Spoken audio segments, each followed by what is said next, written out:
Azərbaycan manatı bu ölkədə bahalaşdı. Qiymətimizin manatımızın dəyəri olanda bizə də xoş olur da. İran pul qarşısında Azərbaycan manatının dəyəri yenidən artıb və 1 manat 77.700 tümənə çatıb. Təbii ki, mən istinad edirəm Axar.za. Təbii ki, o da hansısa mənbədən götürüb baxıram, yoxdur. Bununla yanaşı dolların da qiyməti artıb və bir Amerika dolları 132.200 tümənə satılıb. Yəni tümənin dəyəri düşüb və mən qeyd edim ki, bundan əvvəlki qiyməti 74.400 tümən idi. 74.400 tümən idi.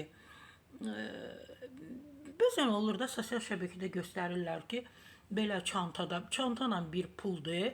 Yavaş-yavaş belə asta-asta sayır. Axırda da deyir ki, burada gördüyümüz pul, yəni bizim pula çevirəndə 100 manatdır. Doğrudan da bir çanta pul da, amma 100 manatdır da. Bir neçə ölkələrdə bunu göstəriblər də. Doğrudan da bizim manatın dəyəri var. Buna görə biz şad oluruq ki, manatımız hələ ki dəyərdən düşmür. İnşallah həmişə də belə olsun.